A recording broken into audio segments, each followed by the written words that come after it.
মিচিং জনগোষ্ঠীটোৰ মূলত ৰীতি নীতি পৰম্পৰা বা ৰিচুৱেল বুলি ক'লে আপোনাৰ আলি আই লৃগাং, ডবুৰ পূজা আৰু পৰাগ উৎসৱ।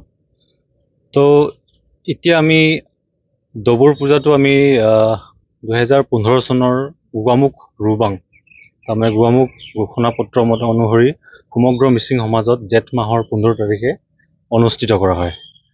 কিন্তু আমি যদি ডিব্ৰুগড় বিশ্ববিদ্যালয়ৰ এই স্নাতক মহলাৰ দ্বিতীয় আৰু ষষ্ঠ ষান্মাসিকৰ যিটো পৰীক্ষা সময়সূচী চাইছোঁ, তাতে তেওঁলোকে 30 মে' তাৰিখে দ্বিতীয় আৰু ষষ্ঠ ষান্মাসিকৰ পৰীক্ষা তেওঁলোকে দিন ধাৰ্য কৰিছে।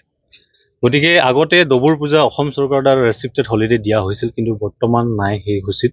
গতিকে আমি প্ৰথমতে অসম চৰকাৰকো আমি এই চেগতে আপোনালোক ইলেক্ট্ৰনিক মাধ্যমৰ জৰিয়তে দাবী জনাইছোঁ যে এইটো পুনৰবাৰ ৰেষ্ট্ৰিক্টেড হলিডে হিচাপে ঘোষণা কৰিব লাগে।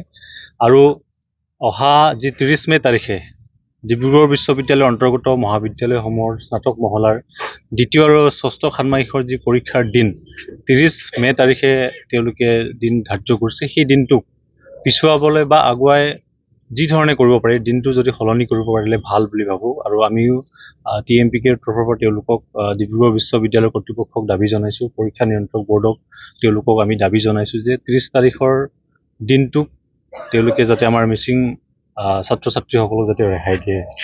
আচলতে মিচিং ছাত্ৰ ছাত্ৰী বুলি নহয়, ডিব্ৰুগড় বিশ্ববিদ্যালয়ৰ অন্তৰ্গত অৰ্ধাংশ মহাবিদ্যালয় মিচিং অধ্যুষিত অঞ্চলত আছে, প্ৰায় 50%। গতিকে আমি বিশ্ববিদ্যালয় কৰ্তৃপক্ষক অনুৰোধ জনাব বিচাৰিছোঁ যে আমাৰ মিচিং জনগোষ্ঠীটোৰ যি ৰীতি নীতি পৰম্পৰা, যিহেতু সেইদিনাখন জেঠ মাহৰ 15 তাৰিখে আমাৰ সেইদিনাখন ডবুৰ পূজা বুলি ক'লে গাঁওখনত ডবুৰ সমগ্ৰ অসমৰ মিচিং অধ্যুষিত গাঁওসমূহত অনুষ্ঠিত হয় আৰু ইয়াতে গেনা কৰা হয়। আৰু আমাৰ গাঁওখনৰ মানুহ বেলেগ ঠাইত অহা যোৱা কৰিবলৈ নাপায়।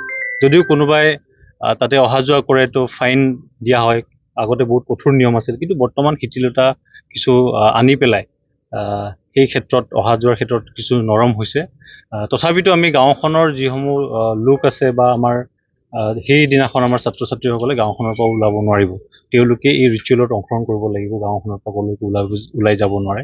গতিকে আমি ডিব্ৰুগড় বিশ্ববিদ্যালয় কৰ্তৃপক্ষক আমি এটা অনুৰোধ জনাইছোঁ যাতে আমাৰ মিচিং জনগোষ্ঠীটোৰ ছাত্ৰ ছাত্ৰীসকলৰ সুৰক্ষিত ভৱিষ্যতৰ স্বাৰ্থত যাতে সেই দিনটোক ৰেহাই দি তেওঁলোকে বেলেগ এটা দিনত ধাৰ্য কৰে আৰু আমাৰ যিটো পৰম্পৰা নীতিক তেওঁলোকেও যাতে সন্মান প্ৰদৰ্শন কৰিব বুলি আমি আশা ৰাখিছোঁ। আৰু ইলেক্ট্ৰনিক মাধ্যমৰ জৰিয়তে আজি আমি তেওঁলোকক এই আহ্বানটো জনাইছোঁ, কিন্তু আমি অহা কাইলৈ ডিব্ৰুগড় বিশ্ববিদ্যালয় কৰ্তৃপক্ষক সাক্ষাৎ কৰি আমি তেওঁলোকক এটা পত্ৰৰ যোগেদি বা তেওঁলোকক সাক্ষাৎ কৰি এই ক্ষেত্ৰত আমাৰ যিটো সমস্যা এতিয়া অৱগত কৰিম আৰু তেওঁলোকে নিশ্চিতভাৱে আমাৰ কথা মানি ল'ব বুলি আমি আশাবাদী।